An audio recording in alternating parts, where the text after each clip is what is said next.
Tomorrowland, and we have together the final two guys that they will play at the Trance Addict stage, Max Graham and Protoculture and Max Graham. Max, would you like to tell us how things are going for you and your label? Well, the label's actually having a really good year. We're able to keep being quite diverse, you know, because I have a bit of a diverse musical taste where it's sort of melodic and trancey, but we have, you know, a really dark John O'Callaghan record, and then we have a nice sort of deeper progressive thing coming out, but it's also been really consistent in the charts and with the reaction from people, so I'm super happy with it. And of course, the big thing this year was Nate's album, so. Yeah, oh, thanks.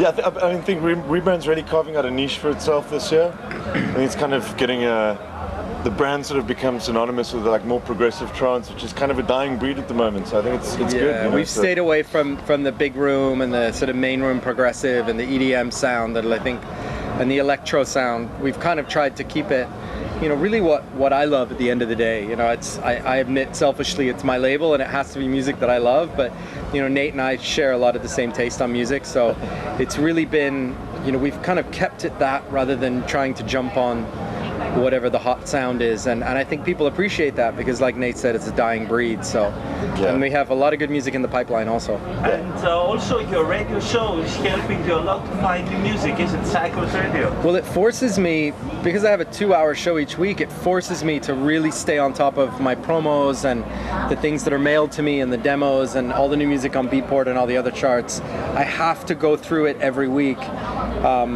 Which I didn't used to do all the time, and the radio show kind of keeps me honest. So it's actually helped my DJ sets, it's helped me find more music for the label, so it's kind of like a big circular cycle, if you would, a big relationship. So having the radio shows really helped, definitely. Are we going to see any new tracks and new remixes from your side, Max? Are you working in the studio at the moment? I am. I'm kind of going through a bit of an interesting time trying to find sort of a new sound. I got a little bored with, you know, some of the sounds I was using and then the way I work in the studio, so I definitely have 4 or 5 things finished that are going to be coming out, but it's almost like a fusion between techno, which has been influencing me, but still quite trancey with pads and chords, so it's cool, but definitely some music to come for sure. Where do you think trance music is heading then? Is it heading to 138 or is it heading to something? I don't know, it's kind of an interesting time for trance at the moment. Like, you know, I think it's an interesting time for all of dance music at the moment. I think it's kind of reaching this apex now where people are starting to get a little bit tired of the same sounds over and over again. And I think EDM's going to be around for a while still, but there's definitely changes happening. And I think trance as well. Like, lately it's kind of been leaning more towards the 138 sound, but it's kind of left a hole for all the progressive stuff. And I mean, we were talking about it the other day, like five years ago there was all this amazing progressive trance coming out, and I think that hole needs to be filled again. You know, I think it's gonna start leaning back towards that sound again. We'll see what happens. You know, like, it's always running in circles. I have a little harsher view that I feel like trance needs a reboot. Like, I feel like 140 is very strong, very healthy. You know, Carney, John O'Callaghan, Aly and Fila, that scene, that sound, 138, super strong. But as Nate was saying, that middle ground, a lot of those guys have moved over to EDM or electro, main stage, and there's that 130 BPM, you know, melodic, chunky club music that just doesn't exist. And it's why I've been playing a lot more techno at sort of 128, because I can find stuff like Alex DiStefano that has a little bit of melody, a little bit of music, but has chunkier beats. It's not electro, it's not EDM. What I feel now is that a lot of people are either, you know, as Nate said, they're a little bit tired of the same sounds, and the producers have kind of moved on, and there's a lot of animosity is not the right word, but everyone feels a little bit sort of confused and abandoned and a little bit angry, like, I mean the fans, and you're feeling that, and it's not a place where the energy is right now. You know, the energy is in 140, is in deep house, is in techno, and we feel it's starting to come back with the deeper progressive. It was interesting last week as well when we did the set here at Tomorrowland as well. I mean, Max actually finished the set off with we were closing the party after Sean Tyas.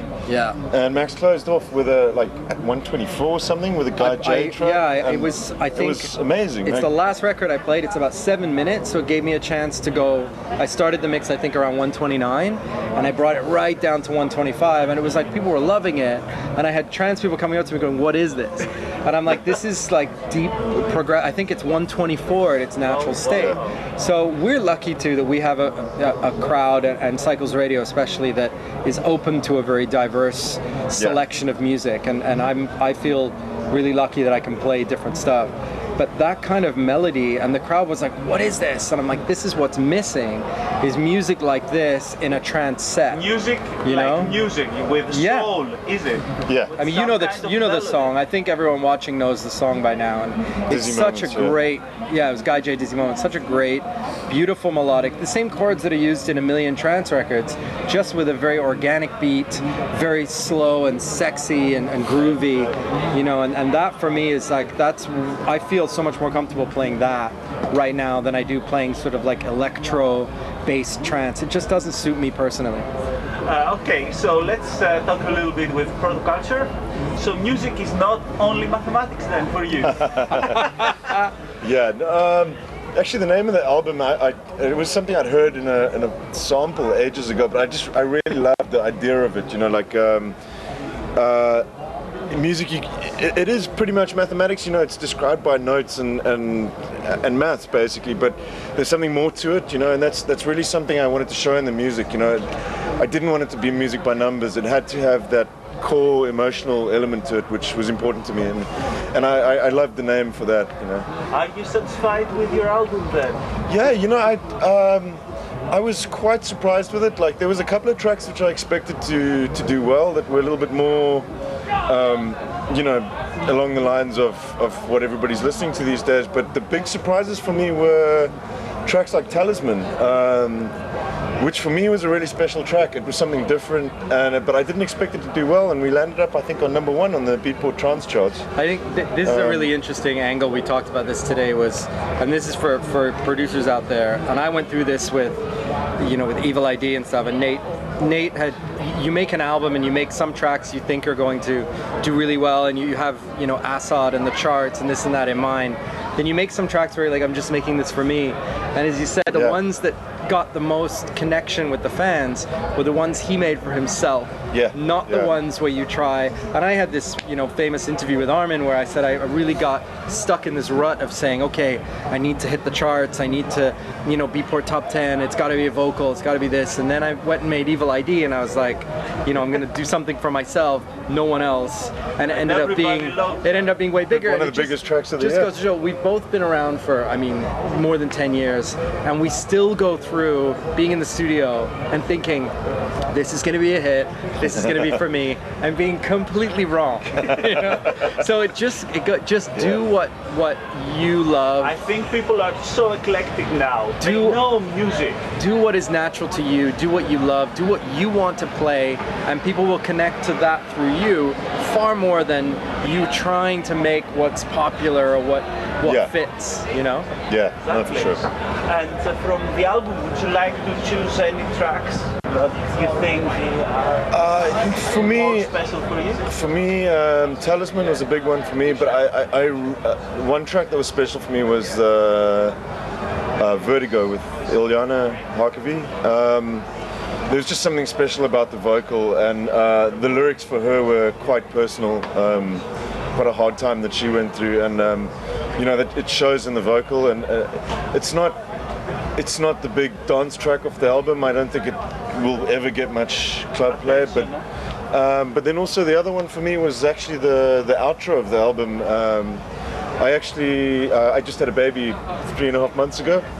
And while my wife was still pregnant, we went for the sonogram, and I actually sampled the heartbeat of my unborn baby girl, and that's the rhythm in that track. So that was quite a special track for me. What's the first song on the album too?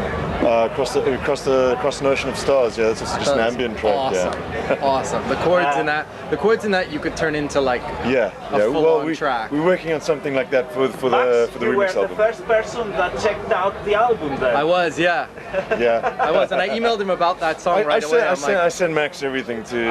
I'm lucky. I get to hear like the half-finished clips, the things you guys will never hear, and I get get to hear the bad stuff too, and he gets to hear my bad stuff. The stuff where you're like, ooh, I listen back and I don't think we're gonna do anything with that. And we all have them. So no, but I mean, you know, he's the only person that I really don't. I'm really picky with what goes on the label. Like I'm really hard on Solid Stone and Johan Malmgren. I'm like, no, we're gonna change this, we're gonna move that, or that's not good enough. And with Nate, he has free reign to release whatever he wants on the label because I have that much faith in him as a producer. I mean, he's helped me with tracks, so he's kind of the guy I go to and I'm like, does this work or not? So he can, you know, pretty much put out whatever he wants. But I do get to hear it all first, but I don't really have a say, or I choose not to have a say in that we're going to release this or not. You know, he can put out whatever he wants on Rebrand. So, are you going to stay in South Africa, or are you going to move in Europe? We're trying to relocate to Holland at the moment. Oh, that's good. Yeah, I'm gonna miss South Africa, but I'm not moving here permanently. I think the plan for us is to actually spend the summers in South Africa, and then the rest of the year in Holland, just because it's much easier for me to travel here and play all the festivals. Huh? Yeah, and I love Amsterdam. It's an amazing city. A lot of nice people there as well. For the album, you had some vocal tracks. Are you confident to work with vocalists and singers? Yeah, I'm a little bit different when I do vocals. Like a lot of guys actually write the backing tracks and then send that out.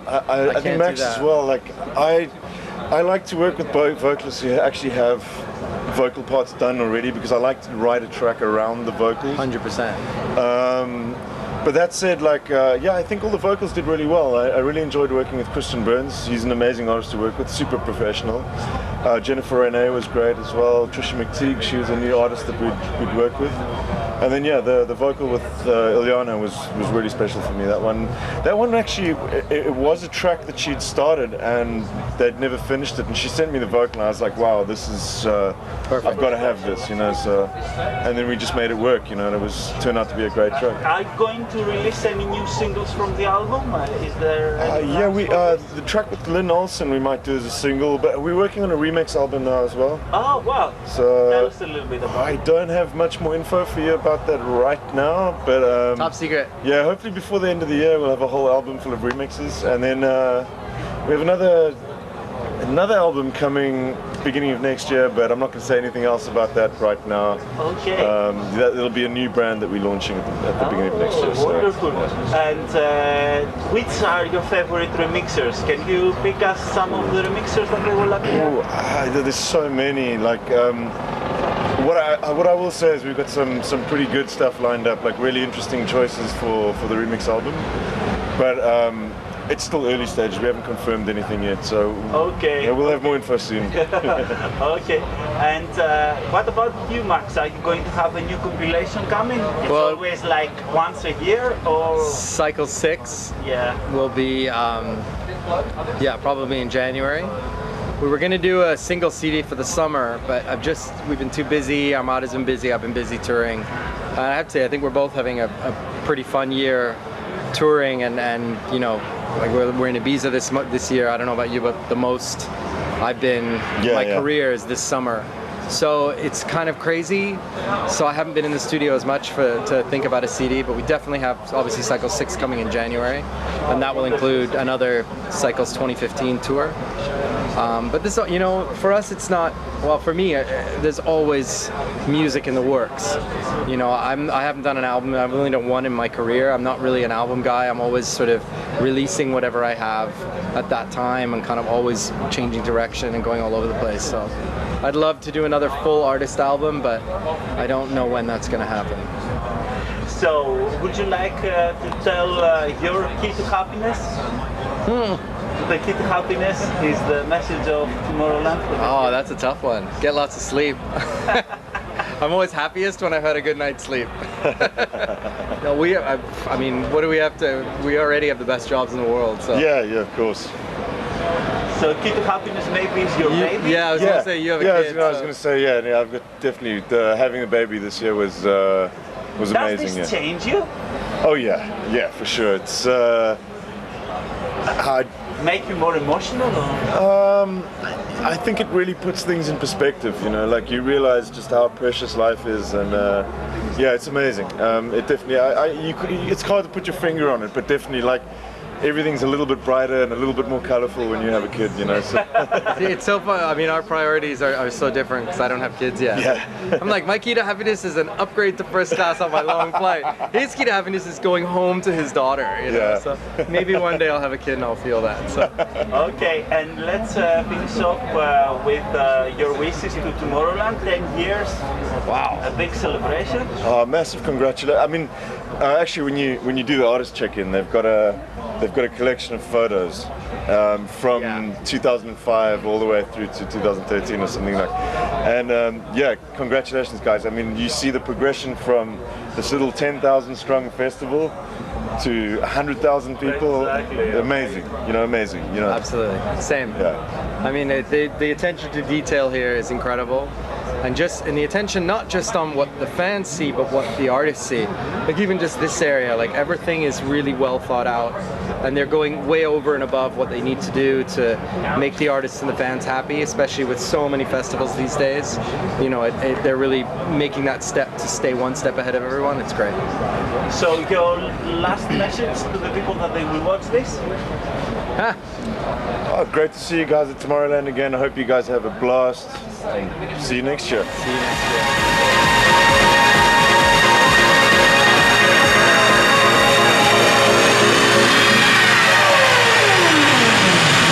Music is more than mathematics.